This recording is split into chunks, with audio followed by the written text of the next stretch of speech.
Hey guys, this is Mark from the YouTube channel Car Audio Fabrication. In this video I'm here with CT Sounds to show you how I built a custom box for a CT Sounds Tropo 12.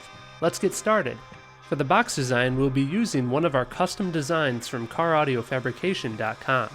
This slot-ported design is 2 cubic foot and tuned to 32 Hz. It features 45s in the corners, a double baffle, and bracing. I start the process with marking each piece of wood and carefully cutting the wood on a table saw. Since the 2 front pieces and the back piece are the same size, I cut those first. Next I measure out and cut the top and bottom of the enclosure.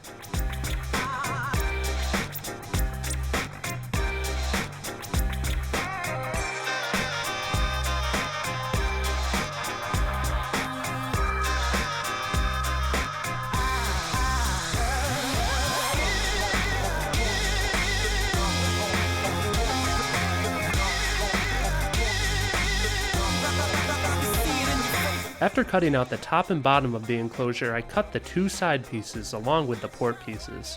Since this box includes 45s, I cut those as well. With all of our boards cut, we can start making a hole for the Tropo 12 and the port. I find the center point for the subwoofer and transfer it to the second baffle board by drilling a hole. I use a spare piece of wood to mark the outside edges of the port hole.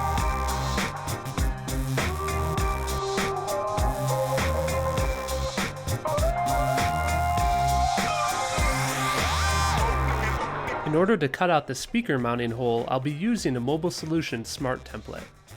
I'll be using this Mobile Solutions Smart template in order to add a custom look to the front face of the subwoofer enclosure. This shape also gives us a great location to show off our CT Sounds logo. Since I'll be using a router table, I start with rough cutting out the holes using a jigsaw. If you don't own a router table, you can simply use a jigsaw. You'll just have to be a little bit more careful and steady with your hand. For making the brace, I measure out 4 different window locations and then cut them out using a jigsaw.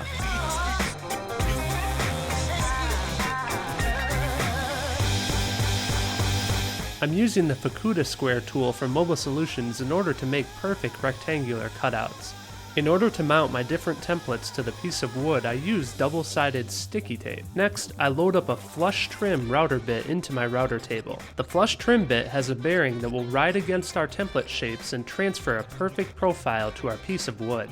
After the brace piece is complete, I use this same technique in order to transfer a circle to part of our custom shape. I follow up with finishing our custom shape using the rest of this smart template.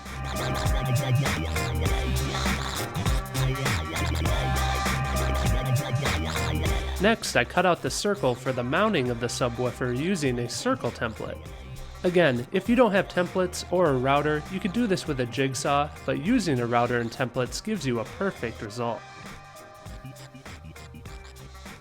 This is a 30-degree chamfer bit. I'll be using it to add a slight profile to the front face of the subwoofer box. I'll also be using it to add a profile to the port entrance. This router bit is a roundover bit. I use it on the inside port piece along with the brace.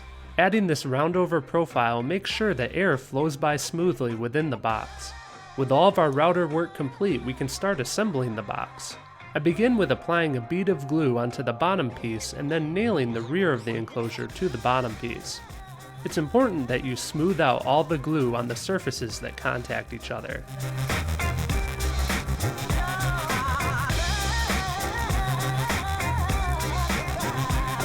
I follow the same procedure in order to attach the sides of the enclosure.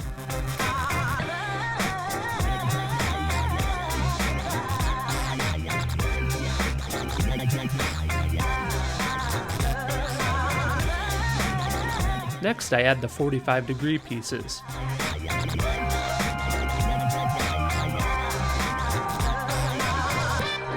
Next, I'll build the port. It's important that we build the port outside of the box as it's much easier to line things up later.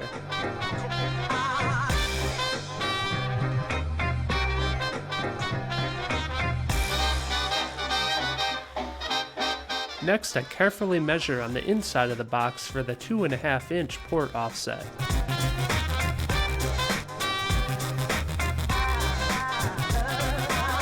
I also secure the brace to the port before I attach it to the box.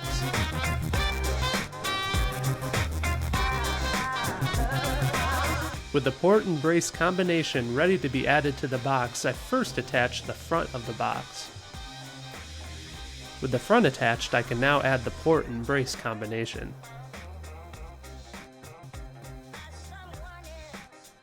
I measure the port offset on the outside of the box so that I know where to correctly shoot nails.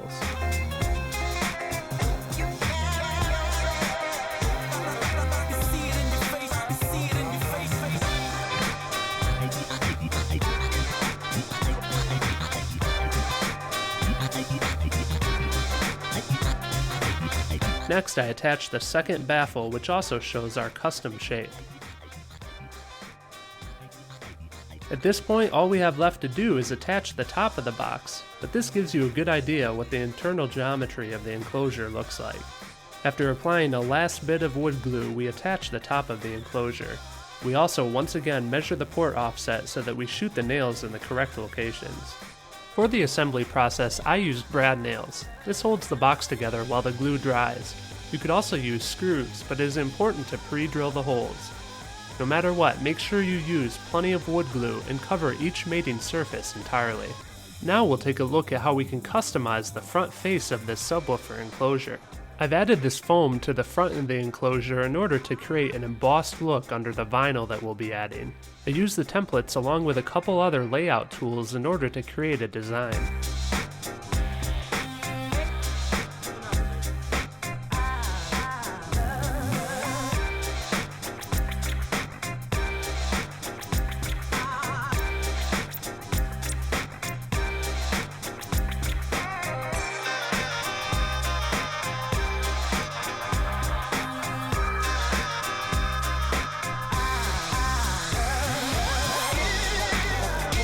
With these steps complete, I protect the front of the enclosure with masking tape, paint the port, and then apply upholstery adhesive.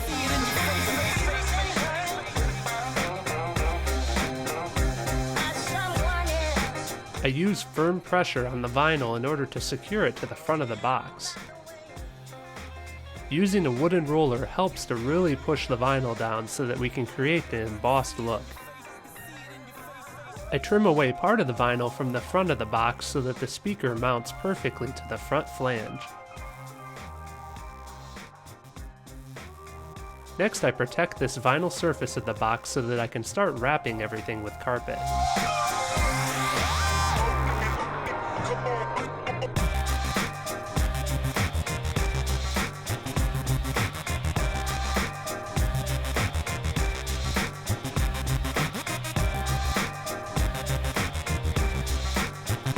Once the carpeting process is complete, we can take a look at our completed subwoofer box.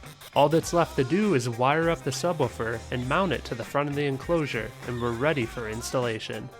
I really enjoyed building this box for the Tropo 12. It turned out great and it sounds awesome. If you'd like to see us build additional projects using CT Sounds gear, be sure to subscribe here to their channel, as well as check out ours at youtube.com/caraudiofabrication. Thanks for watching.